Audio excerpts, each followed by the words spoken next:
Bueno, vamos a dar comienzo a este ciclo de charlas en Derecho Procesal Penal que organiza el Centro de Estudios de Derecho Penal.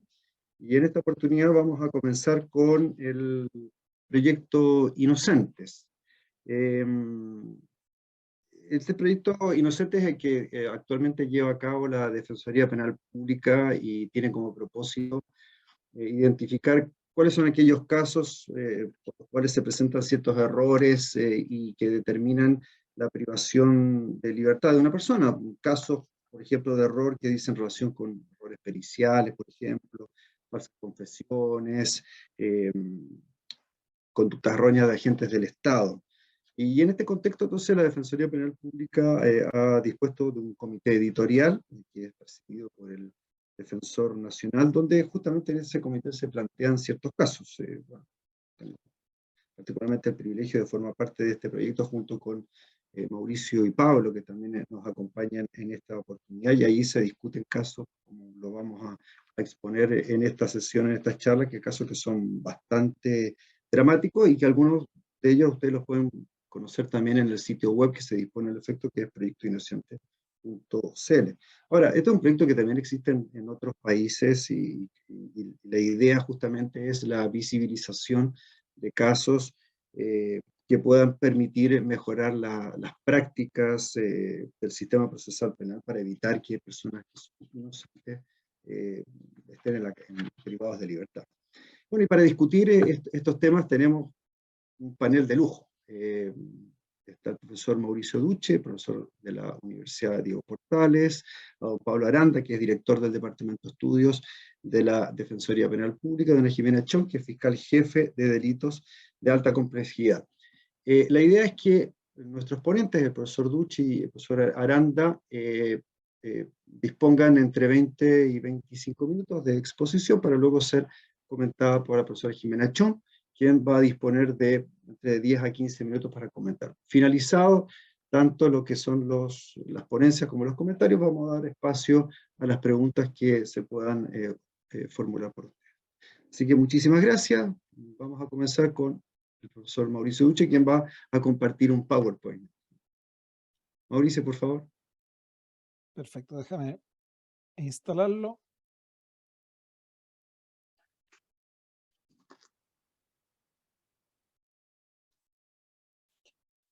Bien, y déjenme poner el cronómetro para no alargarme.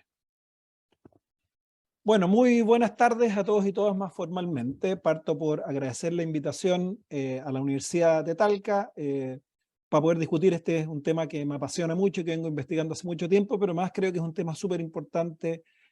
Como país, mi idea es dar una visión panorámica de algunos de los temas que se discuten en esta área y traerlo a Chile. Probablemente esto sirva luego de introducción para lo que Pablo nos cuente hace el proyecto.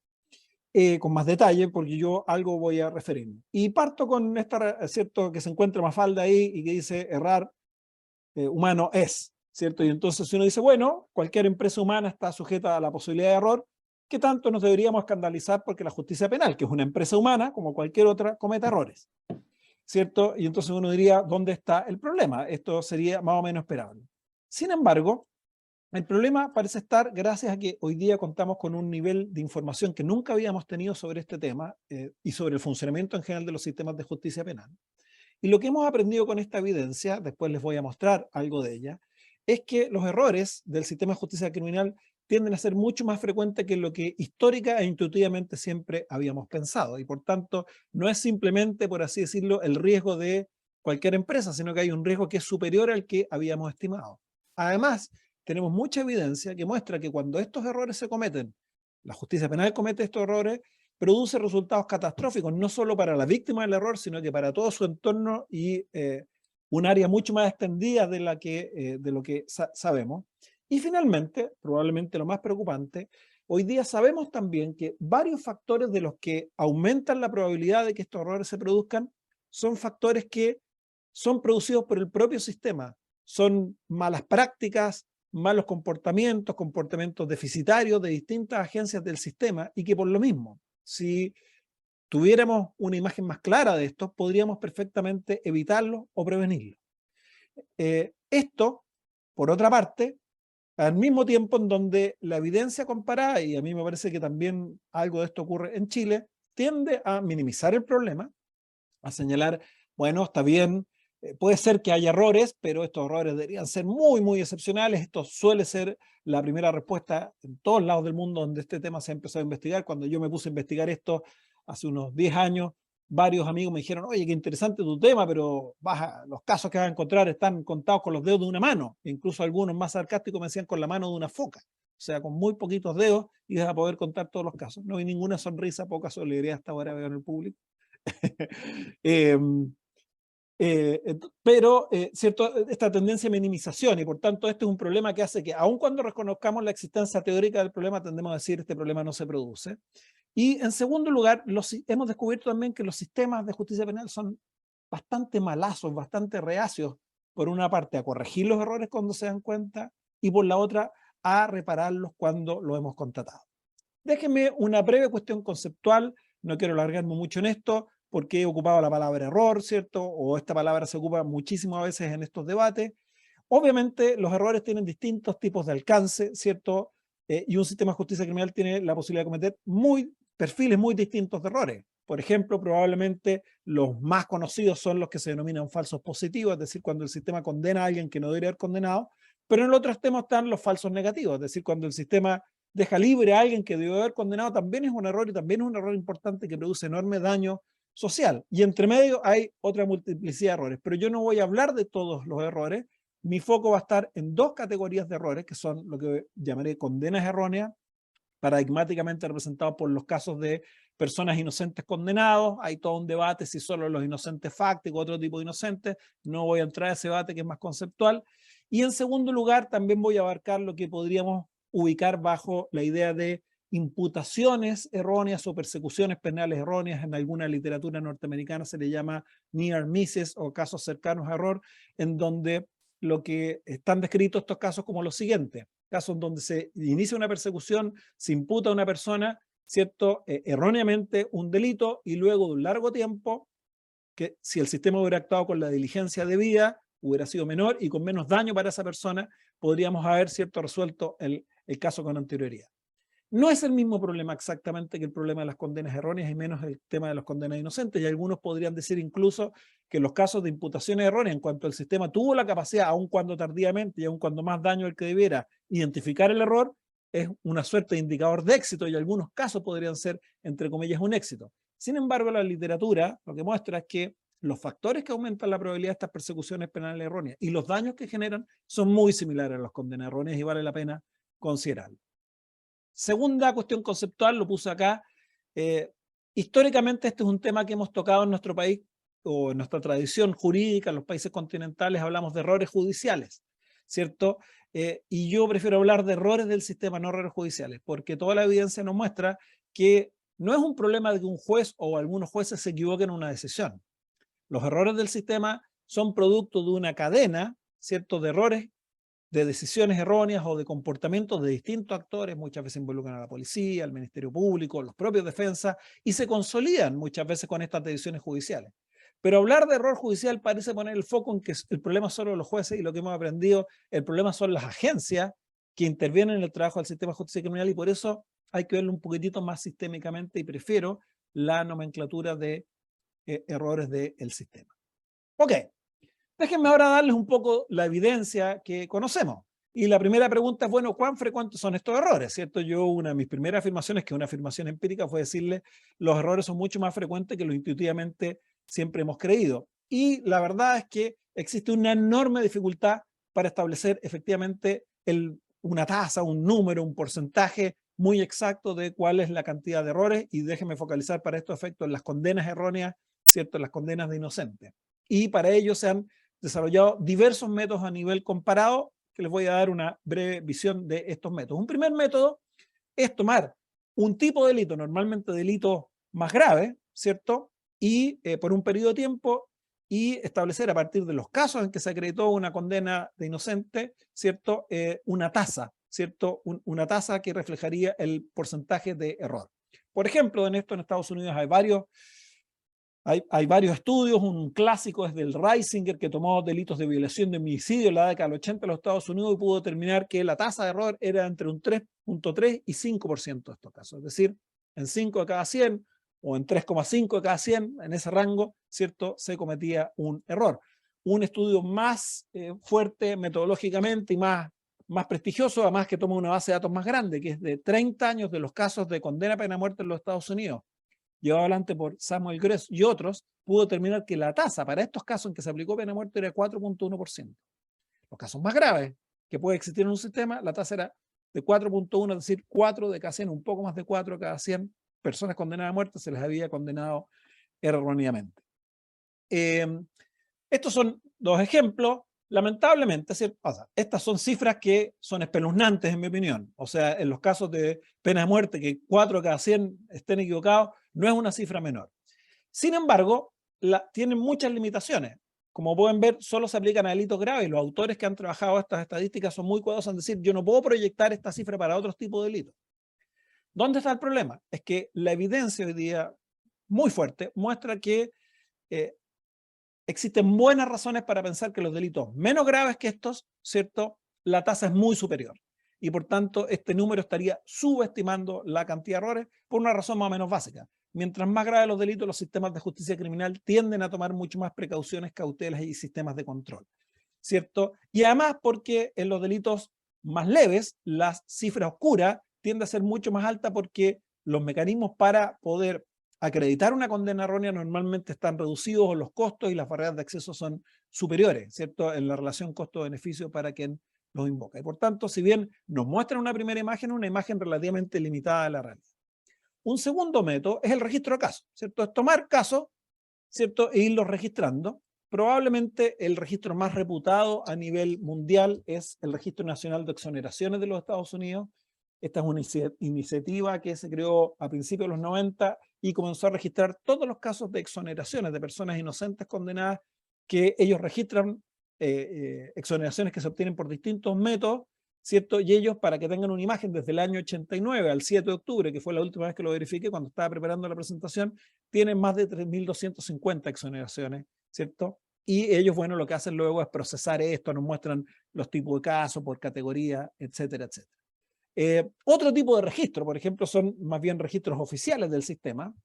En Inglaterra, luego algo de esto voy a decir si es que alcanzo, tienen la Criminal Case Review Commission, que es una comisión estatal autónoma creada hace un par de décadas, que tiene por propósito investigar reclamos de potenciales condenas erróneas, ¿cierto? Y por tanto ellos tienen un registro oficial de todos los reclamos que les han llegado y todos los que han procesado, y ahí pueden ver los datos. Desde abril del año 97, que comenzó a funcionar, hasta agosto del 2022, que es la última fecha que tienen reportada, ellos, de los 28.000 casos que habían recibido de reclamos, por así decirlo, de casos potenciales, habían referido a las Cortes de Apelaciones para su examen 800 casos porque ellos consideraban que había un caso de condena errónea plausible, y de esos más de 540 ya habían sido aprobados por Cortes de Apelaciones que habían dicho se produjo una condena errónea, varios estando pendientes y algunos también rechazados, ¿cierto? Entonces esto les da un poco la idea de esto. ¿Cuál es el problema de los sistemas de registro? Nuevamente, es el acceso al registro. Por ejemplo, en Estados Unidos el problema es que se les escapan muchos casos, ¿cierto? Pero luego, sobre todo, el gran problema es que estos sistemas dependen del mecanismo, ¿cierto?, de exoneración. Y lo que muestra toda la literatura y toda la evidencia es que el problema está muchas veces en que los mecanismos, por su estructura, establecen condiciones para las personas para intentar obtener una exoneración que generan un enorme filtro de casos y que por tanto lo que llega, la cantidad de recursos de revisión, por ponerlo en nuestro lenguaje procesal, que llega es una pequeña fracción del total de casos de personas que señalan, ¿cierto?, son inocentes y fueron condenadas. Y por tanto nos da una primera imagen, pero como ven, esta primera imagen no deja de ser despreciable en cuanto a los flujos y los números. Otra metodología que se ha utilizado en el ámbito comparado es encuesta de actores del sistema de justicia criminal. Hay varios estudios de esto. Las estimaciones van en algunos estudios desde 0.5%, una tasa, por así decirlo, relativamente baja, hasta ciertos estudios que cifran el porcentaje de error en un 10%. ¿Cuál es el problema de estas investigaciones? Que normalmente los actores del sistema de justicia criminal tienen una visión muy sesgada por su propia experiencia y no una visión muy sistemática, ¿cierto?, el panorama en conjunto. Los actores trabajan en sus casos y tienen acceso a esos, pero no tienen el panorama en conjunto y por tanto a veces sus estimaciones sobre el conjunto son estimaciones muy gruesas. Finalmente, hay una última metodología, se las muestro simplemente para que tengan un panorama completo, que es encuesta a personas condenadas. Una de las más recientes y utilizando metodología más sofisticada es el estudio de Lafler, Hyatt, Ridgway, publicado en 2019. Fíjense que ellos entrevistaron a condenados por delitos no capitales en los Estados Unidos, con una encuesta bien sofisticada y con una metodología que no, digamos que no vale la pena explicar ahora, pero que no es simplemente preguntarles, sino que es con chequeo de información, y para que tengan una idea más o menos del flujo, el 30% de los encuestados señaló ser objeto de una condena errónea, pero solo 8% de ellos manifestó que eran inocentes fácticos y por tanto los otros tenían que ver con condenas erróneas por otras razones y por tanto uno podría muchos de ellas descartar, ¿cierto? Por el alcance que ellos le dan a la idea de condena errónea, y 6 de estos por ciento eran reclamos consistentes y plausibles con la evidencia adicional que esta investigación colectó, ¿cierto? Y por tanto estamos hablando, ¿cierto?, de un porcentaje un poco superior, por ejemplo, a los estudios de tasa que tienen que ver con delitos capitales. Esto es superior más o menos que, como digo, lo que es la lógica y lo que se estima por los especialistas en este tema sería razonable, pero claro, con enormes variaciones por categorías de delito. Por ejemplo, en los delitos de conducción de estado de ebriedad, la tasa de error sería un 2% versus, en cambio, en los delitos de violación, los casos con un reclamo consistente y plausible se elevaban a 40%. ¿Cuál es el límite de esta metodología? Como ustedes comprenderán, la comprobación, ¿cierto? Por más sofisticado que sean, luego la agregación de información posterior a la misma encuesta. ¿Qué reflexiones les quiero plantear? A pesar de las enormes limitaciones y que esto es un campo que resulta muy difícil de investigar, en general, consistentemente, todos los métodos muestran cifras no despreciables de errores, ¿cierto? Y probablemente mucho más que los dedos de una mano y de una mano una foca, como fue el ejemplo, ¿cierto?, que yo les dije cuando partí la presentación. Todos estos estudios, por otra parte, no cuentan otro universo que probablemente es muy superior, que es el caso de las imputaciones erróneas o de las persecuciones penales erróneas. Todos estos estudios van hacia fundamentalmente las condenas erróneas. Por tanto, probablemente el problema es aún muy superior en ese otro escenario que es mucho más difícil de investigar. Ahora, buena parte de la evidencia que le he dado es estudios de los Estados Unidos. Entonces la pregunta que siempre uno dice, bueno, pero esto es un problema de los gringos, son medio locos y le echan para adelante nomás en su sistema de justicia criminal medio desquiciado. La verdad es que hoy día la evidencia es muy consistente en estas mismas líneas, tanto en otros países del contexto anglosajón como Canadá, Reino Unido, ¿cierto?, como el mundo continental, y en estudios e investigaciones además nada nuevos. Ahí les puse un par de ejemplos clásicos: el estudio de Matt Hirschberg en Alemania, publicado originalmente en los 60, Yuriati en el siglo XIX, a fin del siglo XIX, pero hay también investigación sobre este tema en China. O sea, en latitudes muy diversas, y todos consistentemente llegan a hallazgos muy similares, lo que se refleja, entre otras cuestiones, en, por así decirlo, el enorme activismo que hay en torno al tema de la exoneración de personas condenadas inocentes, inocentes condenados erróneamente, ¿cierto? Y se articula a través de un network, de una cadena de trabajo que existe a nivel mundial, que agrupa a instituciones que trabajan en la exoneración de personas inocentes condenadas, y que pueden ver ahí, hoy día hay instituciones asociadas a este Innocence Network, no solo en los Estados Unidos, sino que en este otro conjunto de países, como ven ahí, de varios continentes. O sea, este es un tema hoy día claramente mundial, no pareciera depender solo de un cierto tipo de país. La pregunta entonces que surge, bueno, ¿y qué pasa en Chilito? Tenemos poca información empírica sobre esto. Una de ellas es la investigación que yo mismo he realizado a partir de los recursos de revisión, ¿cierto? Lo que yo tomé fueron 10 años de recursos de revisión en una publicación de hace algún tiempo, solo los casos del sistema acusatorio, y pude determinar que en estos 10 años de funcionamiento había habido 601 recursos de revisión, se habían acogido 48, un 8%. Estos 48 casos fueron casos en que se acogieron por la letra D, y por tanto la Corte Suprema declaró que se había condenado erróneamente a un inocente, ¿cierto? Esto es muy superior a lo que todos estimaban cuando me puse a investigar esto. Y si uno lo complementa con información que todavía no he publicado, una publicación que tengo pendiente, que, o sea, me tienen pendiente porque está aprobada como hace un año y medio, no sé qué pasa, pero no es en política criminal, que siempre ha cumplido muy responsablemente, mi revista favorita. Mi error fue mandar la política criminal, pero bueno.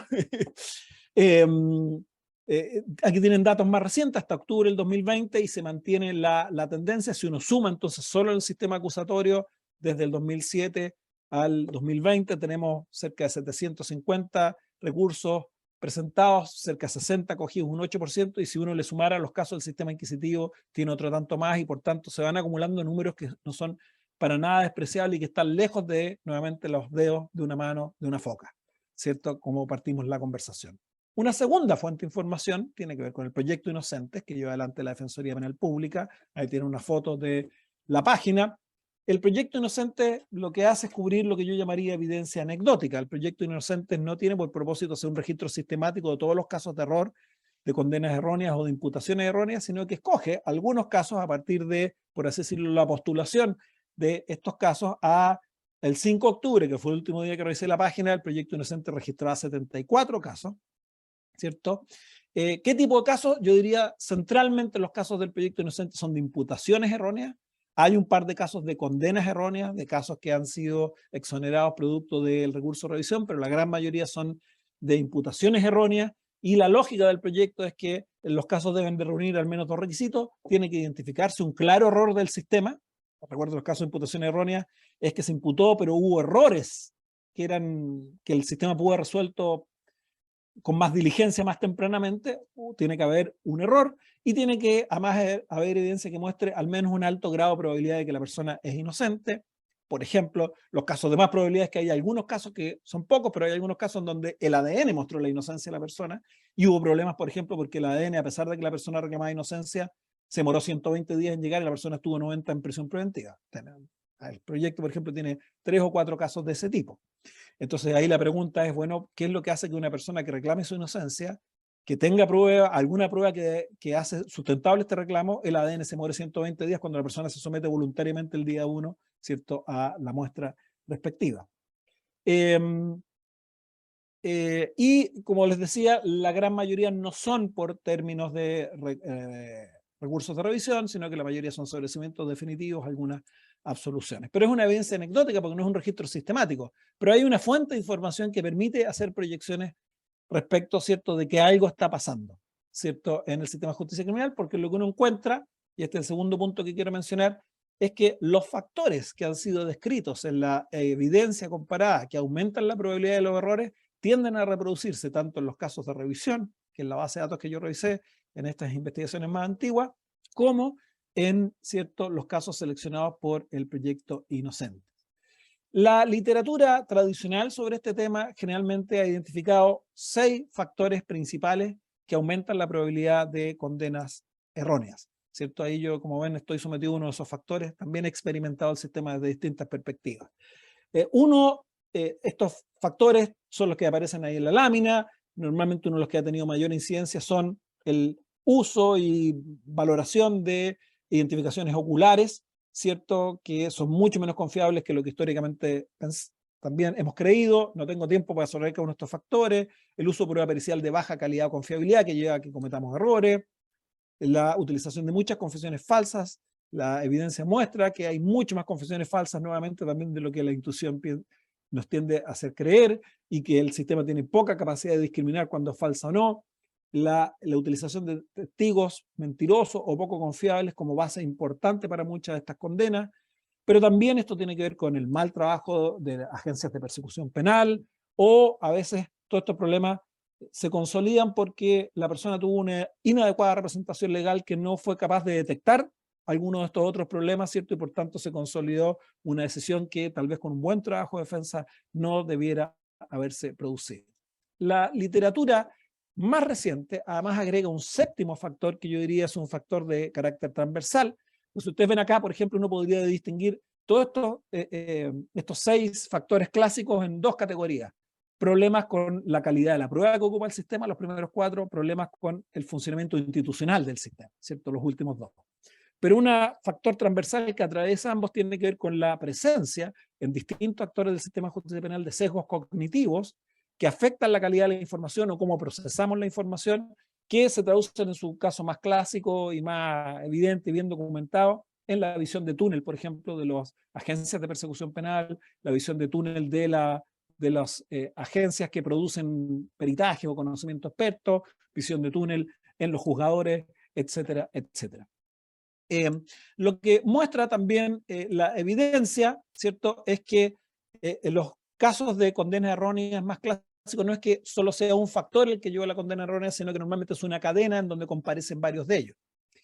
Y lo que también hay es evidencia sobre los casos de imputaciones o persecuciones penales erróneas, lo que yo les dije, los near misses, en donde se ha detectado que los factores que generan las condenas erróneas son muy similares a los factores que producen las imputaciones erróneas, pero se han agregado otros elementos adicionales, como por ejemplo la edad del imputado. Tiende a ser más probable una persecución penal errónea a los imputados jóvenes que los mayores. Si la persona tiene o no antecedentes penales previos, tiende a favorecer persecuciones penales erróneas sobre los que no tienen.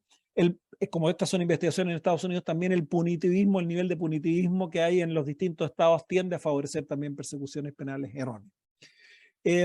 Nuevamente, la pregunta siempre es bueno, pero aquí hay mucha evidencia norteamericana, que es lo que pasa en otros países. Hoy día se está produciendo mucha investigación en otros países, en distintos continentes, sobre los factores que llevan a los errores, y nuevamente estos factores tienden a reproducirse de manera muy similar. Por tanto, nuevamente, lo que tiende a mostrar esta investigación sugiere que los problemas no tienen que ver tanto con el diseño procesal, por así decirlo, el tipo de sistema, si es acusatorio, adversarial, sino que más bien son problemas estructurales de funcionamiento de los sistemas de justicia penal.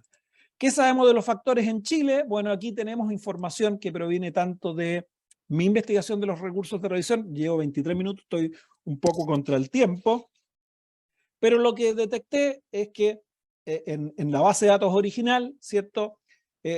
Aquí apareció una anomalía chilena, entre comillas, que son la mayoría de los casos, los errores eran por un error que es la suplantación de identidad. Se condena a una persona a quien le habían suplantado la identidad, ¿cierto? Aquí tienen una descripción un poquitito de estos casos. Este no es, fíjense, un tipo de condena errónea única, hay evidencia de esto, yo he visto en España, hay evidencia de esto en Suiza, por mencionar países europeos, en América Latina también ocurre frecuentemente, pero demuestra una incapacidad del sistema, ¿cierto?, de controlar algunas cuestiones que son básicas o mínimas que uno supondría que el sistema controla, que es la identidad de quien estamos condenando. Y en algunos casos, como pueden ver acá, no tengo tiempo para ver el detalle, en penas no menores de privación de libertad y algunas dictadas en juicio oral. O sea, no solo esto ocurre en casos en donde se le pone una pena remitida de 60 días en un simplificado con reconocimiento de responsabilidad a menos de 24 horas de producir el delito, que uno por la vertiginosidad podría comprender que es más fácil que se genere esto, sino que incluso en casos de juicio oral con pena efectiva de 3 años y 1 día, dentro de los recursos de revisión que revisé en la base de datos que yo construí. Pero también hay casos, cerca de un 20%, donde se producen efectivamente factores muy similares a los descritos en la literatura comparada. Los dos casos más graves, por ejemplo, de inocentes condenados, que además son objeto, como digo, recurso de revisión, que tuvieron condenado más de 10 años, 5 años y que alcanzaron a cumplir 3 años y año y medio, son los casos de Julio Robles y Pedro Lobos, y en donde uno de los factores centrales fueron reconocimientos oculares, procedimientos de reconocimiento oculares muy mal llevados que generaron reconocimientos de baja confiabilidad, fuerte visión de túnel de ¿cierto? La policía que llevaba adelante la investigación, entre otros factores. Y en los casos del proyecto Inocentes también arrojan una pista de los factores. El proyecto Inocentes, esto yo lo hice cuando el proyecto tenía 72, no 74 casos, lo hice en agosto y luego aparecieron 2 casos más, pero más o menos de 72, 74 casos representa, ¿cierto?, la base de datos.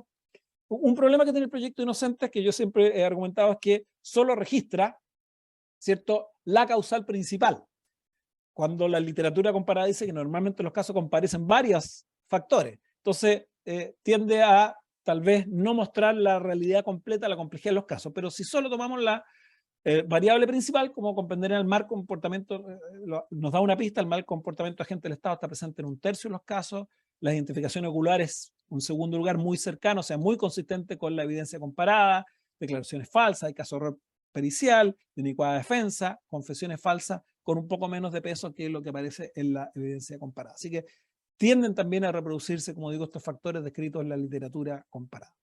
Se me fue la hora, pero aquí les quería mostrar como muy rápidamente, además, en este contexto toda la evidencia muestra que somos extremadamente reacios a corregir errores. Nuestro mecanismo de revisión es un mecanismo que está desfasado en el tiempo y en la historia. Los países que aún mantienen el sistema de recursos de revisión han evolucionado fuertemente. De donde tomamos esto se ha evolucionado, por ejemplo, los casos de España, Alemania, Italia, aun cuando la revisión es reacia a abrirse mucho, siempre hay mucha crítica, pero hay cambios. Y lo más interesante, creo yo, pero no tengo tiempo de explicarlo, es lo que se está empezando a explorar con nuevos mecanismos como esta Criminal Case Review Commission de Inglaterra, Gales y Irlanda del Norte, pero que se ha expandido en países del mundo del contexto anglosajón y no anglosajones, como Noruega, por ejemplo, ¿cierto? Donde está empezando a representar un tipo de respuesta distinta para enfrentar los casos de condena errónea, y lo mismo una experiencia súper interesante en los Estados Unidos, que son las Conviction Integrity Units, que son una respuesta desde los ministerios públicos en los Estados Unidos a lidiar con el problema, la creación de unidades internas que se hacen cargo de la investigación de los casos. O sea, el propio Ministerio Público promueve y lleva adelante esto, y por ejemplo en el año 2020, de acuerdo a los datos del Registro Nacional de Exoneraciones, las Conviction Integrity Units estuvieron involucradas en más del 60% del total de exoneraciones de ese año. O sea, este es el nivel de impacto que tiene, obviamente muy variopinto. Hay Conviction Integrity Unit en estados que se toman muy en serio el rol y tienen resultados espectaculares, y otras que aparecen para la foto y nunca han exonerado a nadie, ¿cierto? Ya hay un cierto debate en Estados Unidos acerca de la forma que tienen que tener, el propósito, etcétera, etcétera, pero llamarlos eso. Y por otra parte, somos malísimos para reparar. En Chile tenemos una larga tradición constitucional, desde el 25 tenemos reglas, pero la norma, como ustedes saben, del 25 nunca se implementó porque no se dictó la ley, por tanto en 55 años cero reparación, y la Constitución del 80 estableció un mecanismo que no requirió ley, pero en la base de datos que yo manejo, que está publicado en varios trabajos míos, de más o menos redondeando 160 presentaciones, que ya es un mínimo. 160 en 40 años no es nada realmente, a la luz de los datos que les presenté antes. Solo 10 han sido concedidas, y la pregunta es si en Chile existe un derecho a la reparación realmente o es un derecho ilusorio. Parece ser una constante en el derecho comparado, en todos lados reclaman que se repara menos de lo que se debiera. Y también hay avances en términos de cómo enfrentar esto en distintas fórmulas que, como digo, ya estoy súper pasado en el tiempo, así que quedo acá. ¿Qué es lo que yo creo son objetivos realistas para un sistema si es que uno se toma en serio la evidencia que hoy día existe disponible? Yo creo, primero, hay que empezar a tomar medidas en serio para evitar errores. Y eso supone, en primer lugar, que también tengamos mucha más información empírica que nos permita conocer ciertos los errores. Pero a la vez supone generar mucha mayor sensibilidad a los actores del sistema en términos de que esta es una posibilidad y que no son solo los dedos de la mano de una foca, sino que es una posibilidad estructural que se produce en el sistema. No es una culpa de uno u otro, es un problema sistémico que se produce en todos lados, ¿cierto? Y por tanto no hay que tampoco verlo como algo que me están echando la culpa. A partir de eso, uno debería aspirar a disminuir la cantidad, la tasa de errores, ¿cierto? Creo yo debiéramos avanzar también en forma paralela en fortalecer los mecanismos que permitan identificar y corregir los errores, como asimismo tomarnos en serio y generar un debate sobre qué es lo que debiera hacer para reparar esos errores que indefectiblemente en algún porcentaje sí se van a producir, por más bien que lo hagamos en todos los pasos previos. Bueno, estos eran los elementos básicos que quería poner para abrir el debate. Disculpen que me pasé 5 minutitos y les dejo mi correo por si alguien luego quiere contactar. Voy a dejar de compartir. Ok.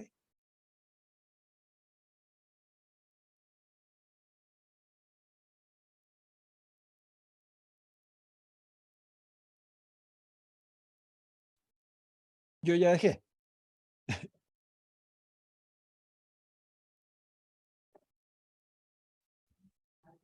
Profesor, Raúl,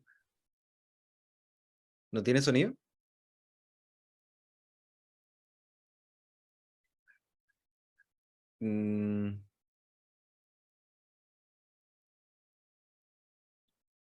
Pero lo mío se escuchó. ¿Se Sí, escuchó? sí. Se El escuchó profesor Raúl perfectamente, la voz está era silenciado. o Está él está muteado. cerca.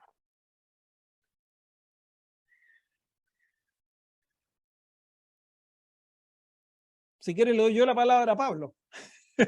Pablo, la palabra es tuya. Muchas gracias, Mauricio, por este rol de presentador y moderador. Oye, bueno, primero que todo, dar las gracias por la invitación, felicitar el trabajo de la Universidad de Talca en este sentido, a Raúl, a Gloria, que nos extendieron la invitación como defensoría. Agradecer también la presentación de Mauricio, muy clara como siempre en este tema, agradecer también la participación de Jimena acá en este espacio, porque estamos hablando de algo que es un problema sistémico. Yo creo que la visión de la Fiscalía debe estar siempre presente sí o sí, si queremos tomarnos en serio, tal como sugirió Mauricio al final de su presentación. Dicho eso, contarles a todas y a todos que el proyecto Inocente es un proyecto que, tal como señaló Mauricio, no es inédito por parte de la Defensoría Penal Pública. Nosotros tomamos mucho del aprendizaje y el camino recorrido ya en otros países. Este proyecto se inicia el año 2013 en la Defensoría Penal Pública, en aquella época estaba de Defensor Nacional don Jordi Schubert. A ver, ¿cuál es el objetivo del proyecto Inocente? Bueno, es una iniciativa para dar a conocer casos de personas que han estado injustamente encarceladas y identificar los errores que llevaron entonces a esa encarcelación injusta. Ese es como un objetivo base, de eso se trata el proyecto Inocente. Si ustedes ingresan o lo han visto, van a ver que son casos de personas encarceladas con un error en el fondo del sistema que llevó a esta encarcelación. Y el objetivo tiene dos, yo diría, tiene dos ámbitos bastante claros. Y acá es donde de repente algo que les voy a comentar, pero que tiene que ver primero con una reparación del daño público. O sea, sabemos ya que pasar por el sistema penal es algo que genera sin duda consecuencias y como, entre comillas, coletazos en la vida diaria de cualquier persona. El pasar por el sistema penal, aún siendo absuelto, no es cualquier cosa, no sale gratis, incluso la absolución. Esto es lo que es la vida social, familiar, educativa, etcétera. O sea, pasar por el sistema penal afecta la vida de cualquier persona que se vea enfrentada a esto. Por lo tanto, y ya tal como señaló Mauricio, sabiendo que no existe un espacio público de reparación de daño, bueno, el proyecto Inocente se enarbola como eso, es un espacio público permanente donde queda constancia de la inocencia de aquella persona que reclama ser inocente. Entonces, lo primero es reparación. Lo segundo, que yo creo que es un objetivo mucho más ambicioso y que también concuerdo con lo que acaba de señalar Mauricio, que tiene que ver un poco con lo que es mejorar el sistema, mejorar el funcionamiento del sistema de justicia a través de lo que es difusión. Ahora, es complejo porque todos a quienes intervienen en el sistema penal sabemos que el Poder Judicial y el Ministerio Público son grandes instituciones en comparación a lo que puede hacer la Defensoría Penal Pública, que es la institución más pequeña de estos tres. Y puede que sea incómodo, o sea, hay que reconocerlo también. Es incómodo que una institución le esté diciendo a las demás, mira, aquí tuviste un error, acá, y ir documentando aquellos casos. Efectivamente hay casos donde el proyecto Inocente incorpora casos de mala conducta del defensor, y eso lo tenemos claro, hay casos, pero también, evidentemente, tal como señala la evidencia empírica internacional, y así la chilena, tenemos comúnmente la mala conducta de agentes del Estado, ya sea por política de persecución o la directriz de investigación por parte del Ministerio Público, o la labor de las policías, que dicho sea de paso, yo diría, no sé, y aquí es una pregunta, Mauricio, no sé si lo has visto, pero en el último tiempo, en los últimos años, han aumentado dramáticamente las causas de imputados extranjeros, que no solo tiene que ver con un tema de reconocimiento, de esto de la identificación o posteriormente el canje penal, sino que tiene que ver incluso con inicio de investigaciones o por flagrancia, por temas abiertamente discriminatorios, en el fondo. Y el impacto que están teniendo los extranjeros en el proyecto Inocente en el último tiempo no se condice con el porcentaje de extranjeros que están ingresando al sistema penal. Y eso es algo para tener en cuenta porque aquí sí hay un sesgo, que en este caso está marcado por una diferencia, en muchos casos racial, o imputados de personas de color, pero aquí también, antes de seguir ahondando, quiero ser súper responsable con decirles que efectivamente los casos que tenemos, estos 75 casos, son 74, 75 van a ser ahora, Mauricio, efectivamente son 74, pero en la última sesión se aprobaron 3 casos que se están ingresando, ya hay ingresado 2, por eso da los 74. Hay gente que ha querido salir del proyecto Inocente, y eso también hay que dejarlo súper claro. No son muchos los casos, pero uno dirá, bueno, ¿por qué salen del proyecto Inocente? Precisamente por algo que la Defensoría también ha abogado bastante, que tiene que ver con el derecho al olvido, en el fondo. ¿De qué pasa cuando las personas ya están desligadas del sistema penal hace mucho tiempo? Y efectivamente, el aparecer en un registro público como proyecto Inocente termina siendo algo que a las personas les pesa, y han pedido incluso ir saliendo de este listado. No son muchos los casos, pero existen. ¿Cómo se llega al proyecto Inocente? Y ahí yo creo que no hay una fórmula única. Evidentemente la Defensoría Penal Pública, a través de las unidades de estudio, están haciendo un monitoreo permanente de las causas que toca representar, pero también llegan, y nos ha pasado, que llegan personas directamente solicitando incorporar su caso a el proyecto Inocente. Lo primero que se hace entonces es una investigación, yo diría un informe previo, respecto a poder obtener todos los antecedentes de la causa y poder darle una discusión dentro del Departamento de Estudios de la Defensoría Nacional. Cuando eso ocurre, cuando ese filtro es pasado, bueno, en este caso se presenta a un comité, a un comité editorial del Proyecto Inocente, que hoy en día está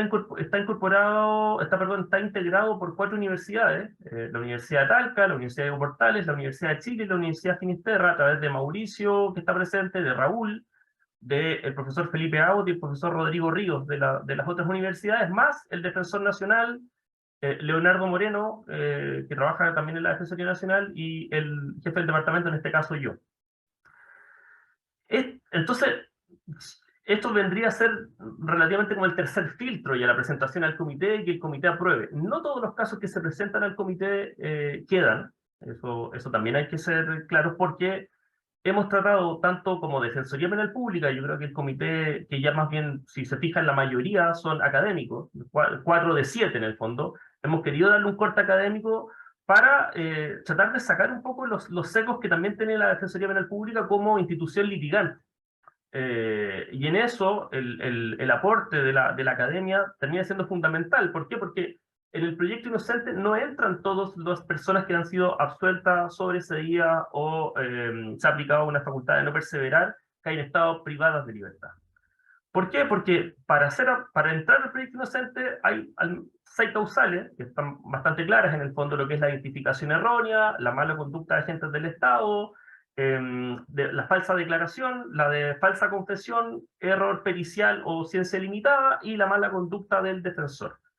Tenemos que estar dentro de esos 6 casos para poder ingresar. Voy a anotarlo al tiro, Mauricio, antes que se me vaya, porque yo creo que no cuesta nada poder incorporar cuáles de estas causales corresponden cuando son coetáneas en un mismo caso, y tiene razón, no siempre obedece a una causal única, normalmente hay 2 o 3. Pero además, las causas para ingresar al proyecto Inocente tienen que ver con, como les decía, sobreseimientos definitivos, absoluciones y facultades de no perseverar. Por lo tanto, ahí ya hay alguna diferencia con lo que es el proyecto, por ejemplo, estadounidense en esta materia.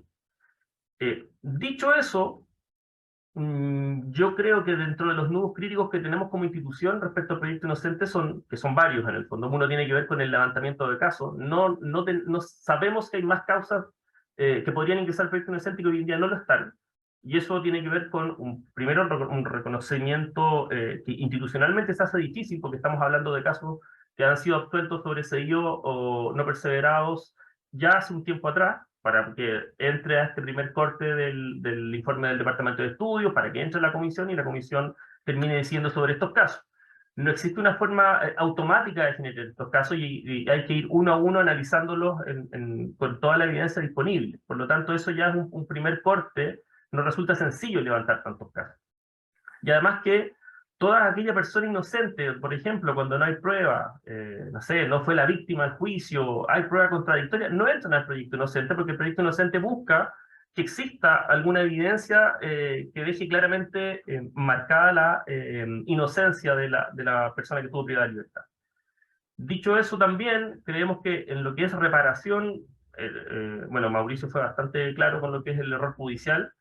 Sí tiendo a pensar que el proyecto Inocente ha servido de alguna manera, de manera indirecta, para efecto de lo que es la indemnización por error judicial. Que si me apuro, Mauricio, y ahí también te hago la pregunta al tiro, creo que se ha dado más la indemnización por error judicial en los últimos 5 años, más que en los 15 años antes a la reforma. Recuerdo al menos 4 casos, 5 casos en los últimos 5 años de estas 140, 150 reclamaciones de error judicial, de los cuales yo creo que de los últimos hay un par que tiene que ver con la ley orgánica del Ministerio Público también, si no me equivoco, en el artículo 5º, ahí está esta materia y hay creo que 2 causas con indemnización judicial por eso, otra que tiene que ver en procedimiento civil, y se me puede ir alguna más. Sí, más o menos, eso es lo que yo recuerdo en este momento. Pero bueno, dicho eso, entonces uno de los principales objetivos de este proyecto, que tiene que ver con el mejoramiento de la función del sistema de justicia penal, es sin duda a donde apuntamos entonces junto con la reparación.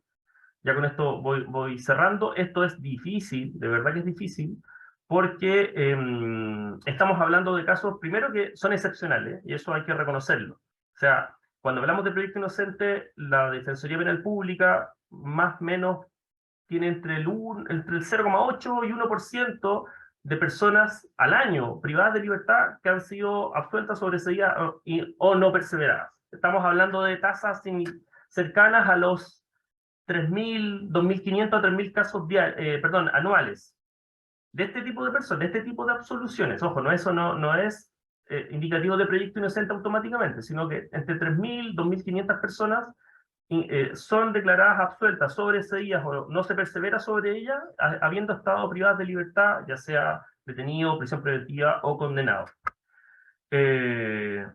Esta tasa ha bajado en los últimos 2 años, producto de la pandemia. Evidentemente se han realizado muchos menos juicios de las tasas que veníamos con anterioridad a esto, sin perjuicio de que además casi el 40% para la Defensoría Penal Pública el año 2021 lo constituyó la infracción del artículo 318, que evidentemente sobrecimientos por 318 hoy en día son miles. Pero estamos hablando de casos donde la Defensoría Penal Pública, desde su creación, ha representado más de 5,5 millones de personas.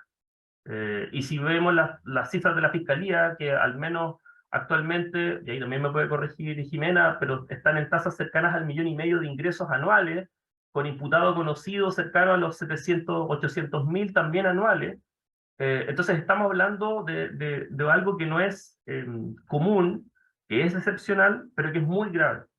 Entonces es ahí donde entra una materia que es súper compleja, que tiene que ver con la dignidad de esas personas. De cómo, habiendo pasado por estas 6 causales que les enuncié, estuvieron privados de libertad y qué pasa después. Efectivamente, la sensación de la Defensoría Penal Pública es que el derecho a reparación está absolutamente limitado, es muy exiguo, y con estos 8 o 10 casos que se han accedido a la indemnización judicial desde que corre la reforma procesal penal, desde que está en vigencia, es absolutamente insuficiente. Por lo tanto, y con esto cierro, el proyecto inocente por parte de la Defensoría Penal Pública se enarbola como un proyecto de reparación y de tratar de entregarle nuevamente la dignidad a aquel imputado, a aquella persona que estuvo privada de libertad de manera injusta y probadamente injusta. Y eso es un proyecto que, como institución, bueno, vamos a seguir fortaleciendo, vamos a seguir levantando la voz por muchas de estas personas que no tienen voz directamente. Y ojalá, de verdad coincidiendo con Mauricio en su conclusión, tiende a ser bastante menos ambicioso, pero ojalá permita esto el mejoramiento del sistema de justicia penal en pos de los derechos de aquellas personas que no debiesen haber estado privadas de libertad nunca y lamentablemente lo fueron. Eso. No sé si, Raúl, ¿me escuchaste? Ahora sí. ¿Tienes audio ahora? Ahora tengo audio. Muchísimas gracias, Pablo. Bueno, gracias, Mauricio, en su momento que no pude hacerlo previamente. Y bueno, vamos a dar el paso a Jimena Chon para que realice los comentarios a las ponencias presentadas. Jimena, por favor. Gracias, Raúl. Bueno, lo primero que todo es agradecer a la Universidad de Talca por esta instancia sobre todo de conversación y de reflexión en torno a lo que es el proyecto inocente. Hemos escuchado tanto a Pablo como a Mauricio con muchísimo interés. Habíamos leído también, nos imbuimos, digamos, de todo lo que se encuentra publicado a propósito del proyecto Inocentes en el sitio web administrado por la Defensoría. Y lo cierto es que quisiera hacer algunos breves comentarios para dar paso probablemente a las preguntas que respecto de nuestros expositores o los expositores tiene el público que nos acompaña el día de hoy. Lo primero que creo que es interesante destacar de las 2 presentaciones, tanto la que hace Mauricio como la que hace Pablo, es primero que estamos en presencia de una cuestión respecto de la cual no conviene en absoluto para los fines de cualquiera de las instituciones que se desenvuelven en el ámbito de la persecución penal permanecer ajenos, darle vuelta a la espalda o hacerse los ciegos, o como que efectivamente no estamos viendo en esto una cuestión problemática o un nudo crítico, ¿ya?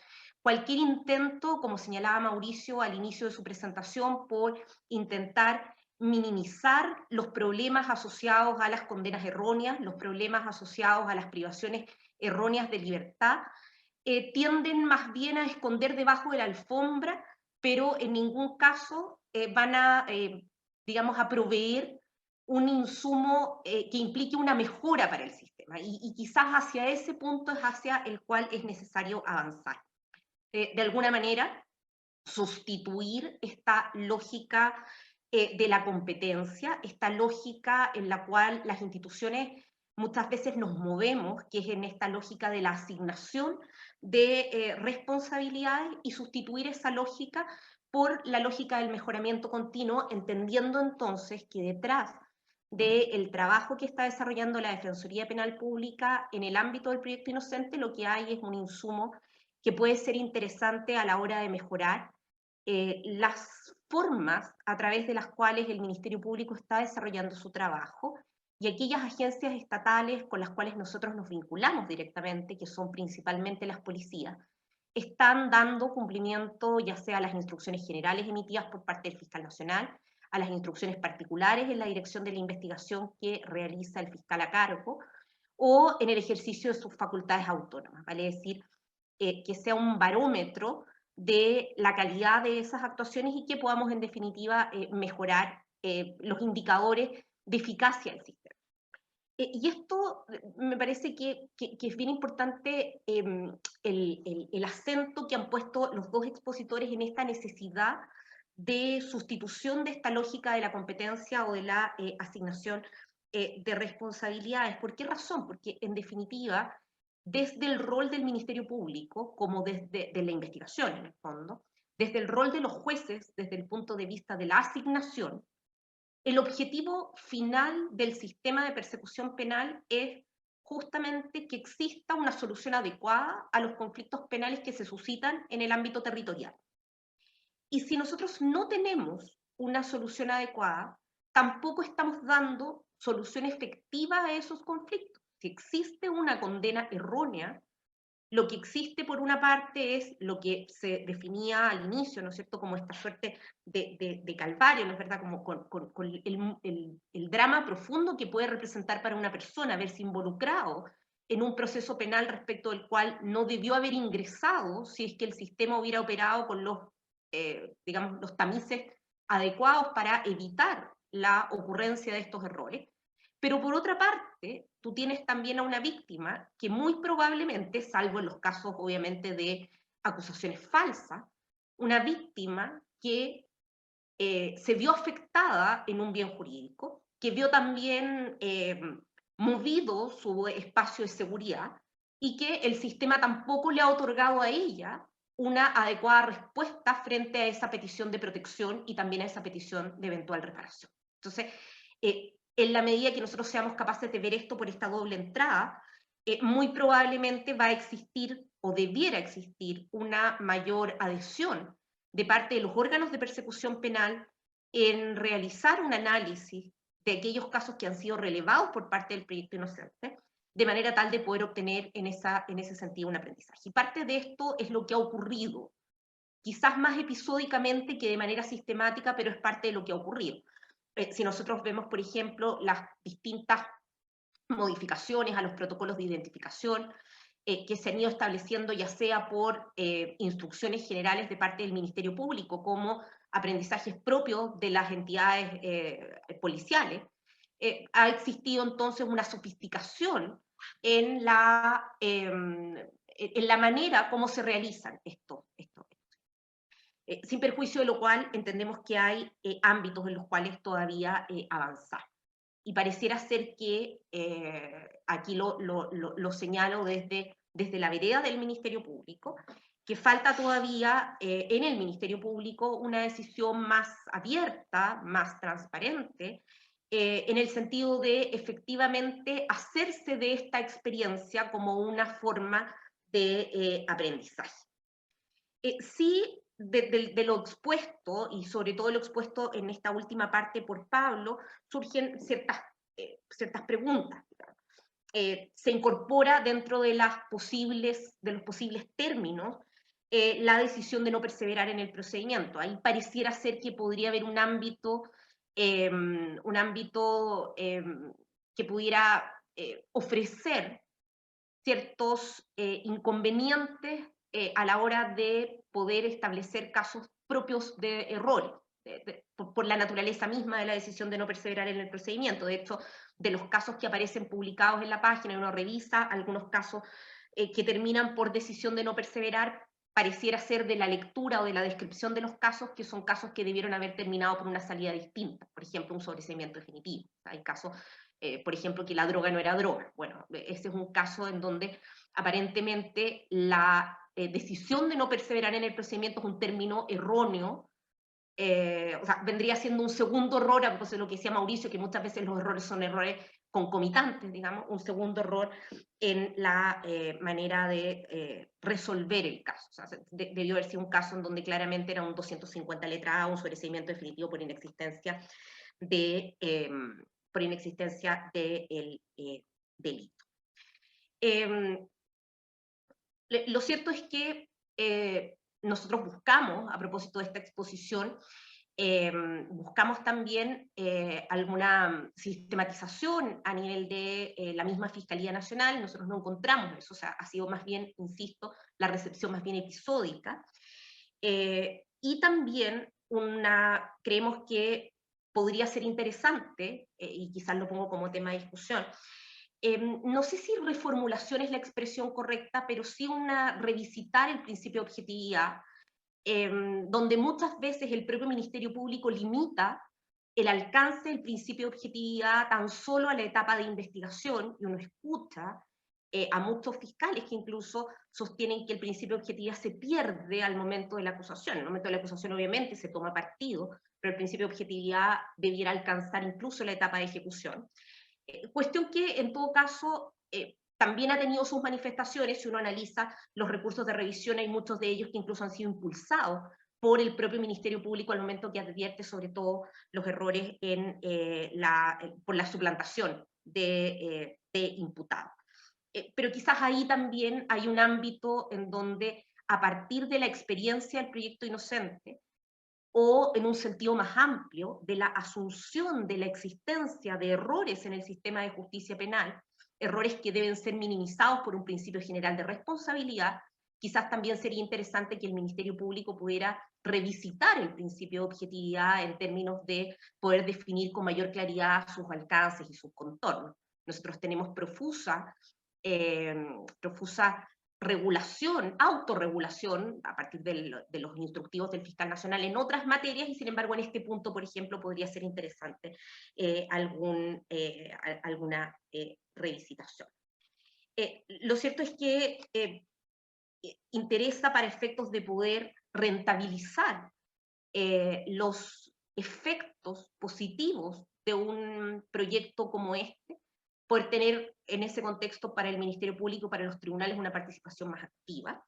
Y por otro lado, poder también transparentar, poder también visibilizar de mejor forma cuáles son las razones por las cuales el sistema fracasa, y cuánto de ese fracaso, pensemos en decisiones de no perseverar, sobreseimientos o sentencias absolutorias, obedece entonces a alguno o más de estos errores, que pueden ser errores que impactan, insisto, la presunción de inocencia, afectándola negativamente a través de condenas o imputaciones erróneas, pero también puede, y hay un ámbito en el cual también puede haber un área de crecimiento mirando la necesidad de mejora del sistema, cuando estos fracasos se han producido por ausencia entonces de capacidad instalada de parte de los órganos de persecución.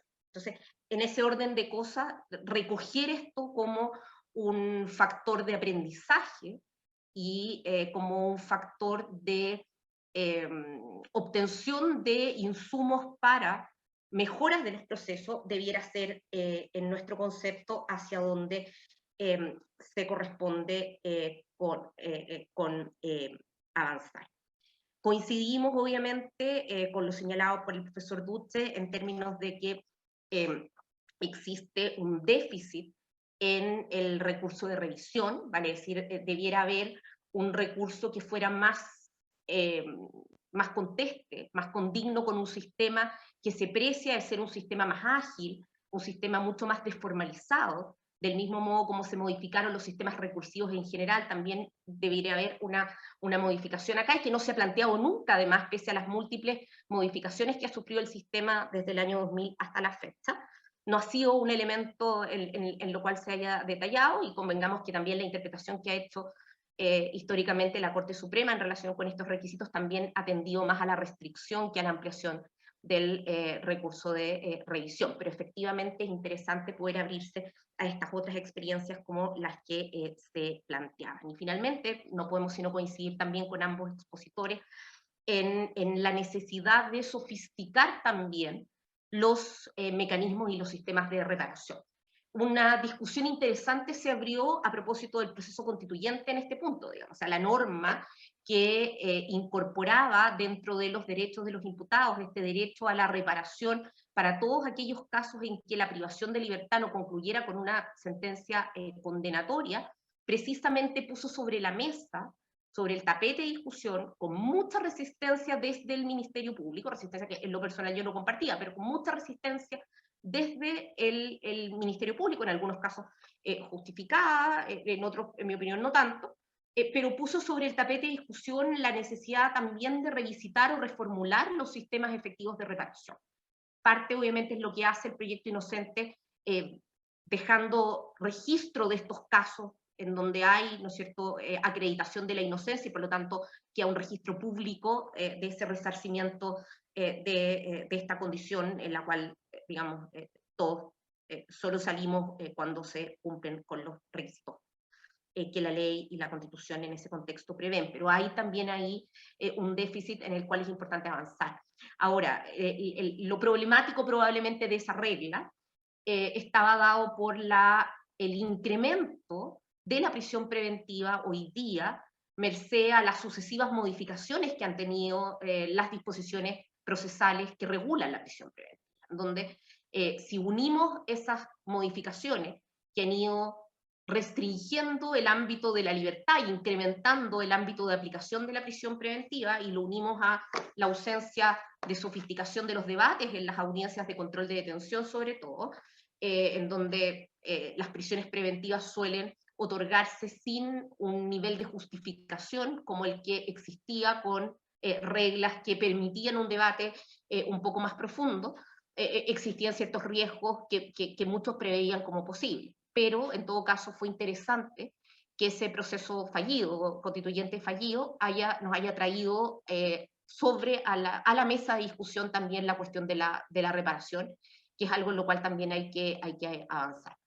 El Ministerio Público ha intentado ir generando prácticas, como por ejemplo, en aquellos casos en que se pidan penas privativas de libertad, tener un espacio de toma de declaración de los imputados, de manera tal de que eso permita, digamos, poder exponer estas tesis exculpatorias ante el fiscal, pero obviamente se hace necesario ahondar todavía más en esta misma línea. Así que bienvenida la discusión, ojalá podamos ir mejorando un sistema en el cual todavía muchos de nosotros seguimos teniéndole puestas las fichas o la fe, dependiendo de las creencias de cada uno. Muchas gracias.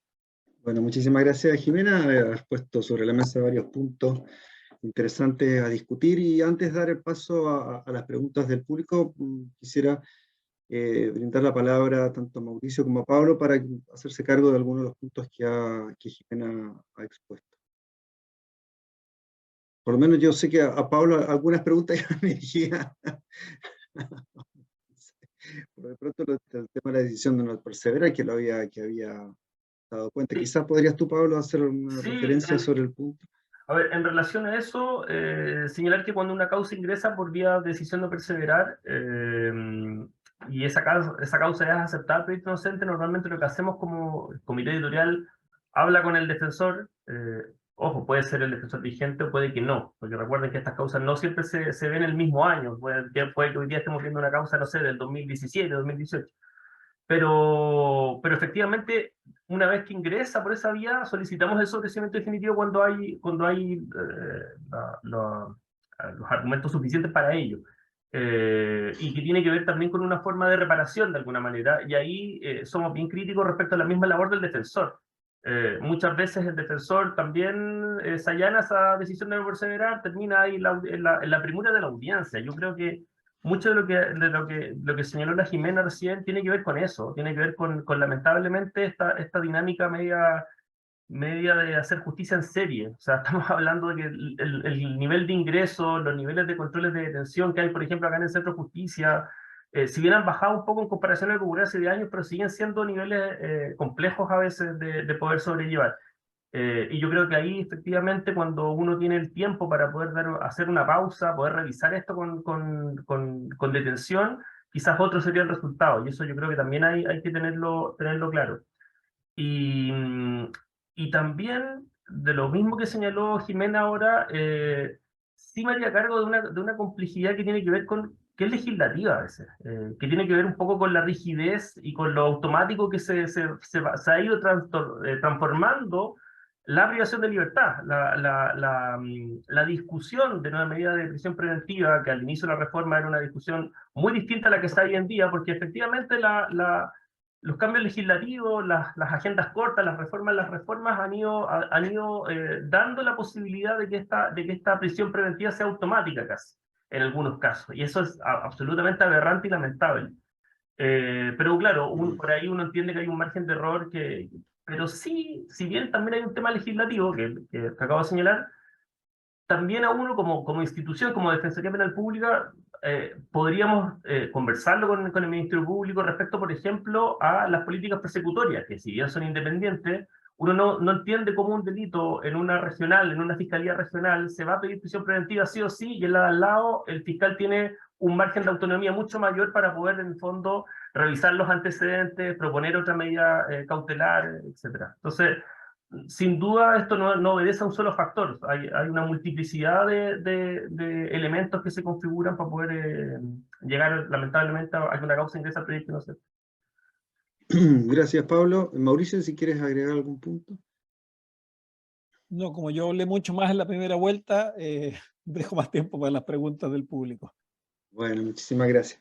Bueno, entonces vamos a dar espacio a las preguntas, comentarios que pueda hacer el público. Como yo no alcanzo a ver a todos en la pantalla, yo les agradecería que dijeran y se pusieran en pantalla para poder visualizarlos y hacer más amena la conversación. Entonces, a ver, o levanten la mano. Profesor, por último. acá, Fabiola ¿Fabiola? Campuzano.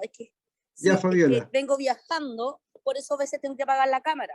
Perfecto. Se me va la señal, pero mi consulta, dígame. Muy breve. Sí, no, lo que quiero decir, no solo usted, sino todo, que las preguntas pudieran ser relativamente breves para dar espacio a que todos... Sí, mi pregunta es súper breve.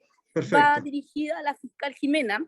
Resulta de que yo me dieron sufrí una violencia y amenazas.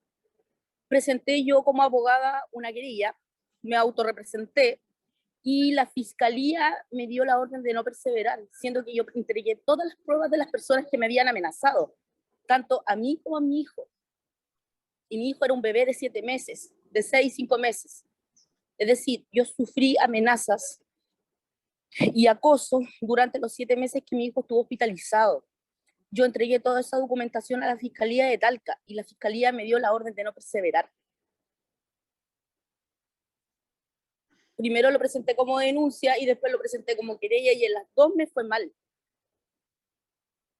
Pero Fabiola, la verdad que el caso como que nos va muy en lo que estamos comentando. No sé, Jimena, si quiere decir algo, pero quizás se escapa un poco de lo que estamos aquí tratando. Sí, solo Raúl, lo siguiente. Varias cosas, Fabiola. Lo primero es que la decisión de no perseverar en el procedimiento es una decisión que se funda, y de ahí mi comentario, digamos, que lo hice al pasar a propósito de los filtros para ingresar al proyecto inocente, ¿no? Que se funda básicamente en la inexistencia, a juicio del Ministerio Público, una decisión facultativa en ese sentido, de antecedentes suficientes para fundar una acusación o en su efecto una formalización cuando el caso está judicializado. Sin perjuicio de eso, no es una decisión definitiva, por lo tanto, con nuevos antecedentes siempre esa decisión puede revertirse y eventualmente cristalizar en una imputación. Ahora, para eso lo que te recomiendo es que revises las posibilidades de impugnación administrativa que prevé la ley orgánica del Ministerio. Profesora, una consulta antes que se me vaya la señal, porque estoy acá en carretera, estoy en la carretera viajando. Ahora tengo nuevos antecedentes porque acabo ayer de recibir una amenaza con insultos improperios hasta decir basta, y entonces con esos nuevos antecedentes yo podría presentar nuevamente una denuncia o una querella para que prosperara, porque tengo los números de teléfono de las personas. Cualquier nuevo hecho, Fabiola, es un hecho distinto, podría enervar la decisión que ya está tomada por parte del Ministerio Público, pero en todo caso es obligatorio para la Fiscalía también investigar el hecho nuevo. Ah, ya, lo podría hacer con los hechos antiguos más los hechos nuevos, que serían de este año. O sea que todo ocurrió el año pasado con las amenazas a Semillas y a mi hijo y un acoso, que mi hijo es un bebé que estaba hospitalizado y tenía acoso hacia esa persona con nombre y apellido que llamaban al hospital haciéndose pasar por tal parte, tratando a mi hijo de que era un enfermo mental, de que era un guacho, etcétera. Todos esos términos habido y por haber. Y resulta que yo tomé la decisión de denunciar cuando mi hijo estaba... Bueno. Hice ahora yo en el febrero. Y la Fiscalía me dio la orden de no perseverar. Y continué ahora, ayer, a cabo de las mismas personas. Entonces yo con esos antecedentes podría nuevamente realizar la gestión. Esa era mi duda. Bueno, gracias Fabiola, gracias Jimena. Vamos a dar pase a Pamela, que tiene la mano. Muchas gracias a usted, profesor, por la pregunta. Gracias Fabiola. Pamela, por favor. Sí, muchas gracias. Bueno, a cualquiera de los expositores, Pablo Aranda, Mauricio Duche o la fiscal Jimena Chong. No. La verdad es que quería consultar respecto de los errores judiciales por una mala defensa técnica. A mí me ha tocado como litigante ver casos donde el abogado defensor realmente da pena. Y en general los intervinientes ven esta situación como ventajosa. Lo mismo que cuando el fiscal no tiene una adecuada preparación, la defensa también va a ver esa situación como ventajosa y de alguna manera no hay un compromiso ético con el fair play, por así decirlo. Nadie va a decir, oiga, tribunal, le pido una cautela de garantías porque el abogado defensor está haciendo mal la pega. Ni tampoco he visto que un tribunal, por ejemplo, de juicio oral, castille o suspenda la defensa de un imputado por razones técnicas. Solamente están las sanciones que contempla el Código Procesal Penal en caso de abandono, pero no hay sanciones para un litigante temerario en el juicio oral, desde el punto de vista del desconocimiento, de la falta de habilidades. Entonces, ¿qué es lo que se podría sugerir en ese caso? Esa es mi pregunta. Muchas gracias, Pamela. Bueno, se abre a cualquiera de los intervinientes que quisieran. Sí, yo puedo tomar una Mauricio. pata.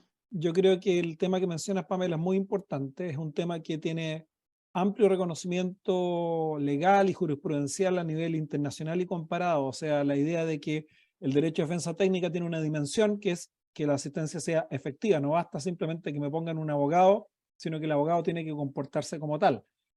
Existe hace décadas jurisprudencia de esto en los Estados Unidos, pero también en el contexto de la Corte Europea, y hace unos 4 o 5 años la Corte Interamericana resolvió un caso trayendo estos mismos estándares para nuestra realidad regional.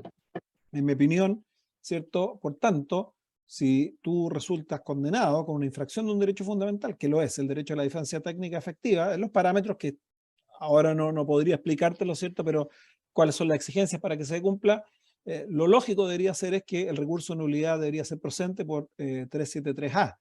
¿Qué es lo que ha pasado? Creo yo, la jurisprudencia de la Corte Suprema en esta materia no ha comprendido bien el problema y lo que está documentado, ¿cierto?, es que la Corte Suprema ha rechazado muchos recursos. Por ejemplo, en el estudio de la Universidad de Chile que documentó hasta el año 2013 se contaban, si mal no recuerdo, 50 recursos de la Corte en que rechazó en sede de admisibilidad cuando se presentaba este problema. Probablemente los abogados tampoco lo plantean tan bien y con tanta claridad, ¿cierto? Ahí tal vez hay una mejora que hacer. ¿Por qué? Porque no, la doctrina chilena ha sido poco clara en este tema, pero con un argumento que en mi opinión es completamente errado y que decía que el recurso de nulidad no es un mecanismo para pronunciarse sobre el desempeño profesional de un abogado. Es que cuando uno invoca este derecho no está pidiendo eso, lo que está pidiendo es determinar si es que se satisfizo el estándar del derecho de defensa técnica, tal como uno pediría con el derecho a confrontación o el plazo razonable u otra cosa.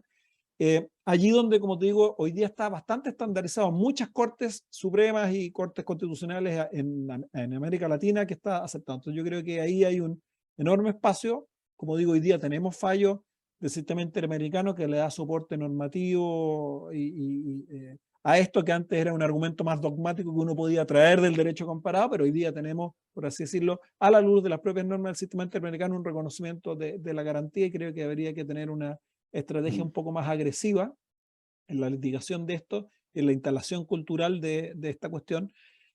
También en el tema del abandono, creo que alguna vez, es un tema que yo estudié en su época, y los jueces, había declaraciones públicas de la Asociación Nacional de Magistrados que se dan cuenta en realidad que lo ocupaban menos de lo que debieran, y es una sanción más, ¿cierto?, más preventiva incluso para evitar que la situación llegue. Pero es un tema, como digo, importante, que creo que tenemos herramientas jurídicas para abordarlo, simplemente lo hemos interpretado, en mi opinión, erróneamente. Gracias, Mauricio. No sé si Pablo y Jimena quieren hacerse cargo de lo que preguntó Pamela. Jimena, ¿vas tú? Oh. Yo, muy breve, muchas gracias. Yo solo agregaría a lo que dice Mauricio un par de formas o que uno cree que pueden apuntar también a este mismo abordaje. O sea, como bien dice Mauricio, hay un tema en donde nosotros entendemos que se produce el abandono de defensa, y yo quizás adicionaría al planteamiento de Pamela también los problemas que hay muchas veces, por ejemplo, con evidentes defensas incompatibles, que muchas veces son asumidas por un solo defensor, defensas que a todas luces son incompatibles. De hecho, uno como fiscal lo observa como defensas incompatibles, y no existe un mecanismo formal para poder plantearlo. Nosotros, en lo personal, yo lo he planteado en audiencia. O sea, magistrado, mire, cautela garantía, acá hay una defensa evidentemente incompatible. ¿Por qué? Porque a diferencia de lo que plantea Pamela, lidiar contra una mala defensa es peor como fiscal que lidiar con una buena defensa, porque con una mala defensa normalmente hay posibilidad de incurrencia en vicios de nulidad, o sea, finalmente termina siendo al revés. Yo creo que ese es uno de los problemas, la incompatibilidad de defensa, y lo segundo, la cooptación de defensa, que es algo que nosotros lo hemos ido observando con mucho detenimiento, donde hay menos margen quizás para hacer planteamientos desde la vereda del Ministerio Público, la cooptación de defensas en contextos de crimen organizado. Es decir, cómo y de qué manera en estructuras de crimen organizado la supeditación de alguno de los miembros de la organización, sobre todo quienes se encuentran en escalones más bajos, por parte de quienes están en los escalones más altos. Es decir, se les pone una defensa que, en vez de ser una defensa técnica de aquella persona que se sitúa en alguna de las escalas más bajas de la organización criminal, lo que está haciendo esa defensa es hacer una defensa respecto de quien se sitúa en las escalas, en los estadios más altos. Y por lo tanto, no es una defensa técnica que abogue por los mejores intereses de su representado, sino que en el fondo está representando intereses de otro. Y bueno, y como corolario a eso, bueno, también uno podría entrar a configurar hipótesis directamente de prevaricación, digamos. O sea, de que pudiera haber, incluso con las limitaciones que tiene el tipo penal de prevaricación, que es un tipo penal que es bastante antiguo, que no está quizás muy adecuado al sistema de litigación actual, pero podría existir también ahí algún espacio de respuesta. Gracias, Jimena. Pablo.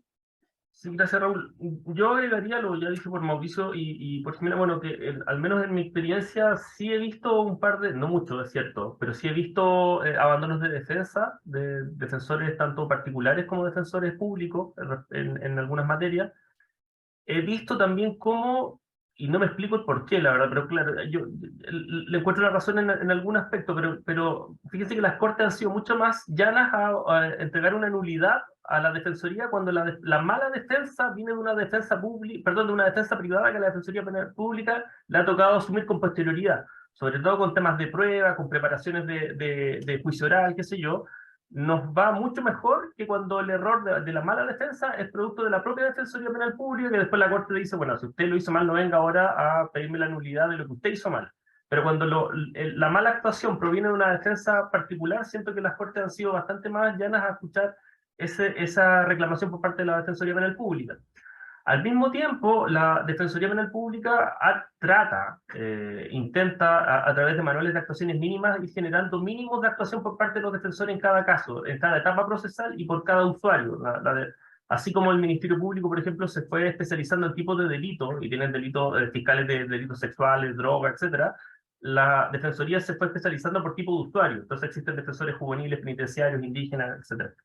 Y desde esa perspectiva la Defensoría intenta controlar el nivel del debate. Efectivamente se producen errores, hay falencias. Recuerden que la Defensoría Penal Pública tiene un sistema mixto de prestación de defensa, lo que implica que existen defensores licitados. Y eso implica al mismo tiempo que todos los años probablemente haya defensores nuevos en el fondo.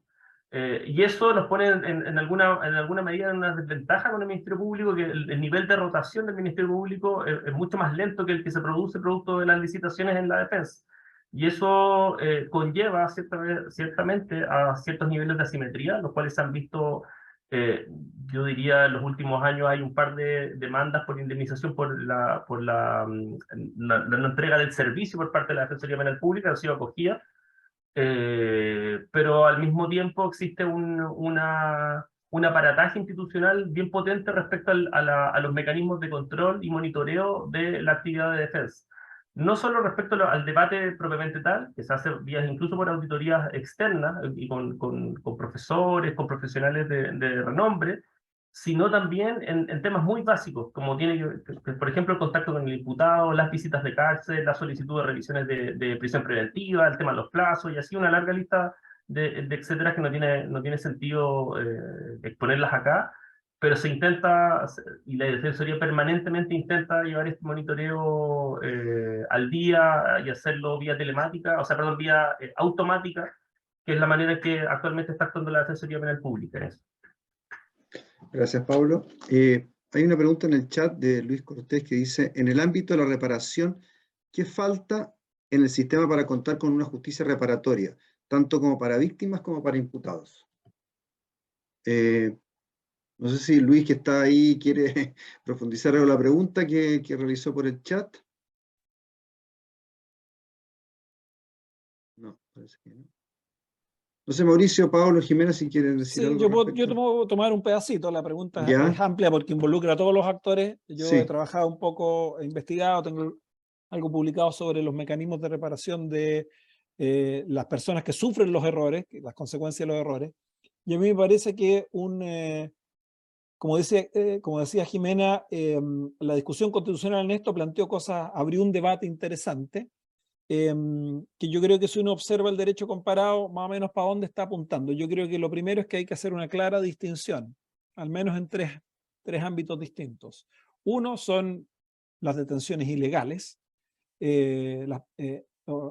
Respecto de esto existe estándar internacional, el Pacto Internacional de Derecho Civil y Político, artículo 9.5, que establece un derecho a reparación por las detenciones ilegales. O sea, aquí no hay tutía y deberíamos hacernos cargo del incumplimiento de una norma que está vigente en Chile.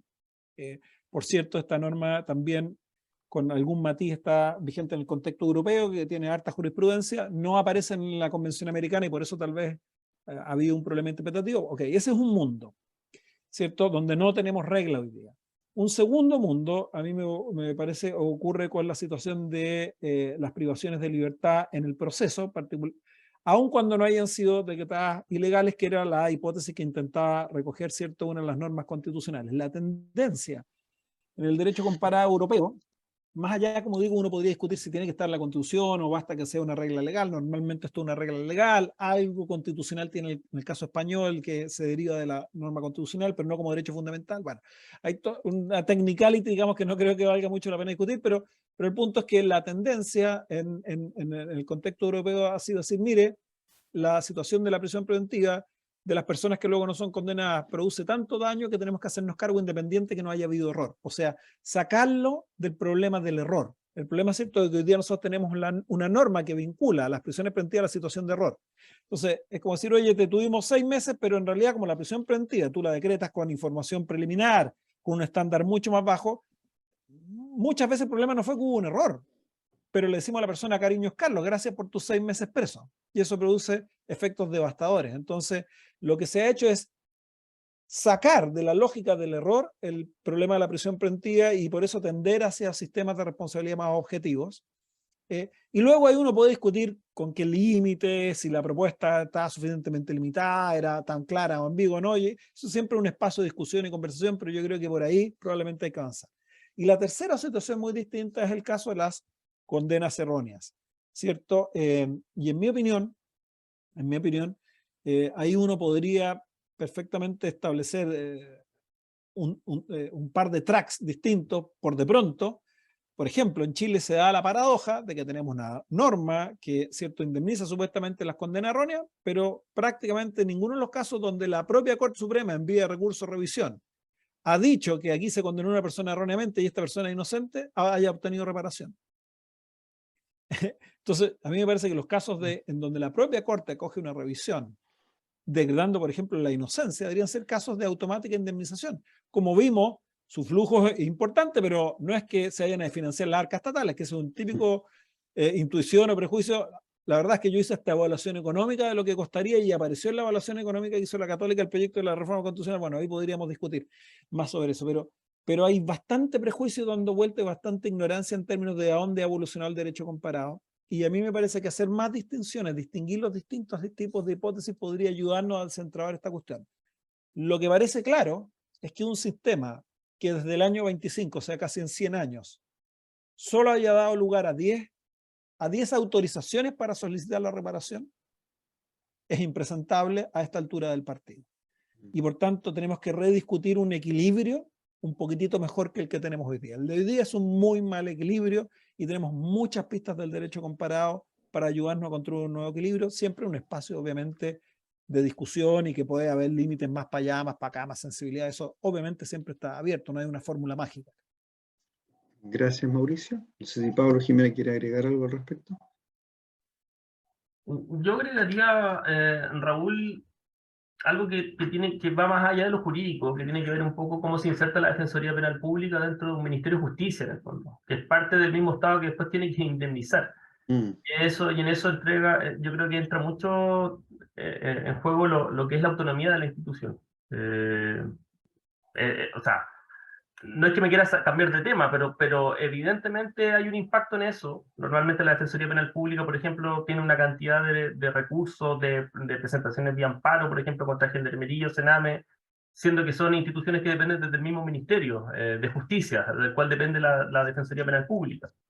Y la Defensoría Penal Pública, al tener, por ejemplo, la limitación de poder, no sé, acusar internacionalmente a Chile por temas de responsabilidad, qué sé yo, hay sin duda un ámbito que ahí oscurece bastante el panorama de la reparación. Porque como Defensoría Penal Pública, nosotros no podemos hacer algo más allá que levantar el caso. Lo que hoy está funcionando dentro de la institución es que tras de la Defensoría Nacional hemos trabajado con la Fundación Pro Bono. Y además de aportarle todo tipo de elementos que sirva para sus alegaciones en materia de indemnización por error judicial o en el procedimiento civil que corresponda, la Defensoría Penal Pública no tiene mayor injerencia y tiene una limitación legal respecto a poder continuar este tipo de casos que a veces son efectivamente representados por la Defensoría Penal Pública desde el día 1, pero hasta que se constate el error y entra el proyecto inocente, la Defensoría se ve de alguna manera no diría atada de manos, pero sí con limitaciones bastante importantes respecto al apoyo en lo que es reparación en materia de imputados. Gracias, Pablo. Jimena, si quieres. Y yo creo que a eso, a todo lo que dijo Mauricio y Pablo, habría que adicionar además que aparentemente nosotros no tenemos una cultura jurídica de reparación que sea más o menos consistente. Esto es aplicable a las indemnizaciones civiles que se demandan en el contexto de los procesos penales, pero también a las indemnizaciones civiles que se demandan fuera del contexto de los procesos penales, utilizando la sentencia condenatoria como un título ejecutivo. Es decir, no existe una consistencia tampoco jurisprudencial en términos de la tasación del daño, no existe una institucionalidad que permita, por ejemplo, el establecimiento. En eso el proyecto de la Constitución era bastante más claro, porque había una tasación ex ante, ¿no es cierto?, del daño producido por un día injustificado de privación de libertad. Pero eso, por ejemplo, hoy día no es algo que se encuentre tampoco pulido, sofisticado, con organismos que lleguen a esos efectos. Y en el caso, que es lo que plantea la pregunta, la indemnización de las víctimas, tampoco ahí nos pasa algo parecido que la Defensoría Penal Pública, digamos. Tampoco la Fiscalía cuenta con la posibilidad de reclamar una indemnización para la víctima, incluso en un estado de sentencia condenatoria. Entonces, nuevamente tenemos que entrar a digamos, la derivación a las clínicas jurídicas, etcétera, pero ahí también, por la vía de la denegación de servicio, por ejemplo, existe también la posibilidad de demandar al Estado, pero que se hace, digamos, a través de estos mecanismos alternativos que no están tampoco tan pulidos ni tan sofisticados. Lo hemos visto en los últimos tiempos, por ejemplo, en los temas de derechos humanos. Gracias, Jimena. Ana, por favor, que tu pregunta. Sí, muchas gracias. Tengo una pregunta genuina de curiosidad, de cuál es vuestra visión, porque está esta charla interesantísima sobre los derechos de las personas a un mejor proceso, ¿no? Y que cuando sean condenados lo sean por hechos que realmente han cometido. Y mi pregunta es, ¿cómo veis o cómo creéis que esto casa con otra tendencia que también existe en procesos en los que se basan sobre todo en la testifical de la víctima, porque son delitos en los que es muy difícil la prueba o en fin, o son delitos muy personales. Estoy pensando, justo hoy hablaba con una fiscal de casos de trata en los que en los que rebajar las garantías del proceso han sido una herramienta básica para poder conseguir condenas por delitos de trata. Entonces mi pregunta es ¿cómo se casa ese régimen? Gracias, Ana. Mauricio, Pablo, Jimena, quizá la Jimena que aludió a la fiscalía, podría comenzar tú. Sí, a ver, nosotros creemos, en lo personal, Ana, y muchísimas gracias por la pregunta, porque es un tema sumamente interesante, que no es posible rebajar garantías en aras de las condenas. Y lo que sí es necesario es, jugando en el mismo terreno de las garantías, producir prueba que sea suficiente para efectos de acreditar hechos que, como tú bien señalas, se cometen en ciertos contextos donde la existencia de huellas visibles y por lo tanto susceptibles de ser incorporadas como prueba, perceptibles, son mucho mayores. Pero eso es un desafío desde el punto de vista de la investigación, que no puede traducirse en la rebaja de las garantías, porque en la medida que se ha ido traduciendo en rebaja de garantías, nosotros delante comentamos, por ejemplo, el problema de la prisión preventiva, ¿no? Pablo decía, hoy día la prisión preventiva con las sucesivas modificaciones prácticamente es una cuestión automática, y lo que eso ha producido es que tú tienes más personas en prisión preventiva, pero con un trabajo policial más deficitario, en donde los efectos de ese trabajo policial más deficitario no se notan en la audiencia de control de detención, pero sí se notan en las sentencias absolutorias. Entonces, un sistema que termina rebajando garantías y confiándose en eso como mecanismo de imputación nunca va a salir adelante. Entonces, considerando esas complejidades de los casos, lo que hay que hacer es tener la capacidad para poder investigar con la profundidad necesaria para generar la convicción en los tribunales, teniendo en cuenta de que es necesario, por lo tanto, también idear nuevas formas de alcanzar esos niveles de convicción, formas que sean que acrediten, más bien que potencien, refuercen la calidad probatoria que puede eventualmente tener un hecho, y sobre todo la prueba indiciaria, digamos. O sea, también nosotros, la misma circunstancia de que muchas veces no se lleven muchos casos que sean más dudosos a juicio, hace que la práctica de los tribunales en análisis de prueba indiciaria, en razonamiento probatorio, sea mucho más baja, de mucho menor calidad, y por lo tanto no exista tampoco una mayor destreza en los juzgadores y en los adjudicadores en ese análisis un poco más fino, al cual uno tiene que propender y proveer también recursos para eso. Sí, si puedo agregar algo. Sí, Mauricio, por favor. Comparto, yo diría, 118.5% lo que dijo Jimena, por poner un número, que lo comparto mucho. Y déjeme poner un poco lenguaje distinto, tal vez, para enfatizar. Saca garantías. Hablemos de controles de calidad de funcionamiento del sistema. Si tú disminuyes los controles, porque la garantía a veces está asociada a una cierta disputa ideológica, pero como sistema de justicia criminal queremos que el sistema tome decisiones de la más alta calidad posible con la información de la más alta calidad. Si tú escapas de eso y estás dispuesto a que el sistema rebaje controles de calidad y trabaje con información de baja calidad, exponencialmente van a aumentar errores con consecuencias graves. Y eso es un mal escenario para cualquier sistema de justicia penal, y por tanto yo creo que el camino de ir por ahí es un muy mal camino, como digo, independiente del debate más ideológico, por así decirlo, de las garantías, que es un debate, por cierto, que a mí me interesa mucho, pero quiero para remarcar el punto de Jimena por esta otra. Y yo también tengo la misma impresión que Jimena, que muchos de los problemas que surgen tal vez en estos delitos tienen que ver con faltas de capacidad de investigación, y por tanto intentamos subsidiar el mal trabajo investigativo con rebaja de controles de calidad. Esto lo vemos en muchas otras cosas y en delitos comunes también,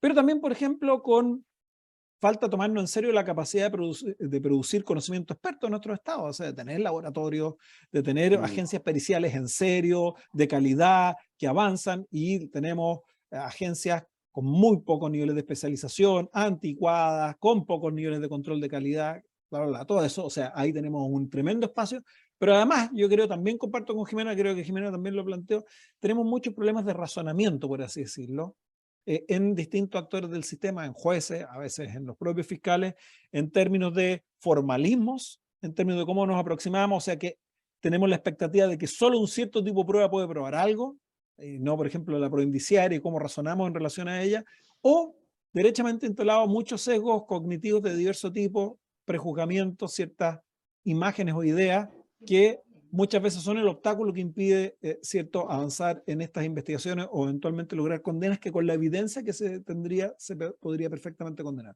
Entonces creo que el sistema tiene varias áreas muy importantes de avanzar antes de decir, eliminemos garantía o dejemos de lado controles de calidad. Por cierto, ¿hasta dónde llegan algunas garantías? ¿Cuáles son los controles de calidad adecuados para un caso? Son siempre un tema de discusión, ¿cierto? Pero un poco en el debate político criminal que uno ve hoy día en nuestros países, ¿cierto? Este es el primer recurso que se le echa de mano más o menos gruesa, sin tener ni siquiera una evaluación, un diagnóstico claro de dónde estarían los problemas. Entonces, así yo lo veo. Tu pregunta es súper interesante. Gracias, Mauricio. No sé si Pablo quieres agregar algo al respecto.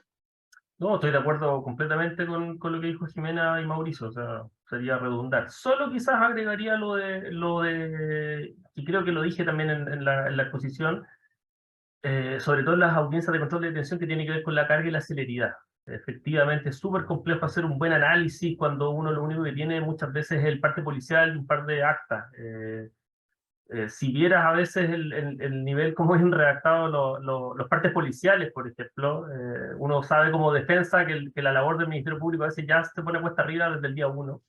Y entrar al debate que exige Mauricio, que además yo concuerdo con lo que está señalando, con tan poco antecedente indiciario, a veces es muy complejo, muy difícil.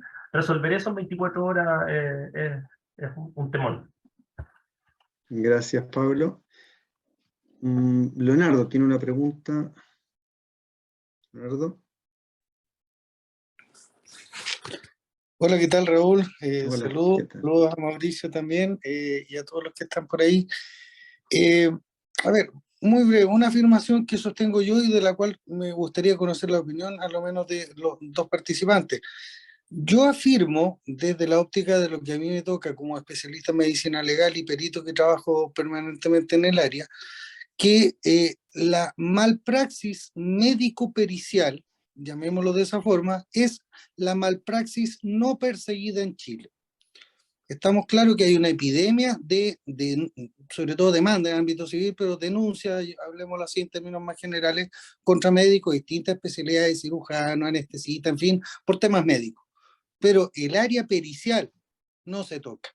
Esa es mi afirmación. Y lo que me gustaría conocer es la visión de Jimena y de Pablo respecto de esa apreciación en términos de si están así y si podemos estar, si estamos con un ánimo realmente de hacer algo al respecto. Esa era la consulta. Gracias, Leonardo. Bueno, Pablo y Jimena, que fueron a quienes se dirigió la... Gracias, Leonardo. Jimena. Vamos a invertir aquí, que parta Pablo, siempre parto yo y monopolizo el uso de la palabra. No, bueno. Soy muy habladora, así que Pablo, dale tú. Bueno, Pablo. Bueno, a ver, yo creo que es cierto lo que señala Leonardo. Creo sí que es un problema de dos vías, de alguna manera. ¿En qué sentido? Primero, el ámbito de la pericia, propiamente tal, y estoy hablando, por favor, piensen no en una causa puntual de proyecto inocente, sino del sistema procesal penal, es muy acotado. O sea, no se cuenta con pericia en todas las causas. Las causas no van con... La Defensoría, por ejemplo, invierte en peritos que normalmente son causas que están pensadas en el juicio oral, en cómo podemos llegar mejor preparados como defensa a dar ese debate en el juicio oral. Por lo tanto, mucha causa no tiene pericia. Así de sencillo. Dicho eso, creo que a nivel pericial, sin duda, hay un déficit por parte de los operadores del sistema. Me pasa que, por ejemplo, habiendo trabajado en la Defensoría durante muchos años en lo que es la defensa especializada, que cuando un defensor llega con un trabajador social, un facilitador intercultural en materia indígena, etcétera, etcétera, ya es difícil la comprensión por parte del fiscal, por parte del juez y a veces por parte de los mismos defensores, sobre todo en un inicio, a menos que se vayan especializando en este trabajo. Pero cuando llegamos al ámbito pericial, es súper complejo que entre 3 abogados, o 5 si es que estamos en el ámbito del juicio oral, tengan realicen y tengan un buen desempeño respecto a lo que se le exige al perito. Normalmente esto se deja en manos de metaperitaje, que no siempre existen en todos los casos, pero es un caso complejo de analizar, es un caso, yo diría, Leonardo, que también tiene la otra variante, que es que muchas veces los peritos tampoco entienden, y no tienen por qué saberlo en el fondo, no solo la etapa procesal en la que se encuentra, sino de qué manera poder expresarlo. Me ha tocado ver peritajes que el informe escrito es una maravilla, pero que lamentablemente el perito en el juicio oral no logra exponer y explicar los puntos de la misma manera tan clara como lo dejó escrito en su informe, ante las preguntas que realice el Ministerio Público, ante las preguntas que realice el mismo tribunal. Y yo creo que compartiendo contigo tu aseveración, yo creo que hay un ámbito importante de mejora y de capacitación desde los operadores jurídicos respecto a los ámbitos de medicina y peritaje que se lleguen a utilizar en un juicio oral. Gracias, Pablo. Jimena.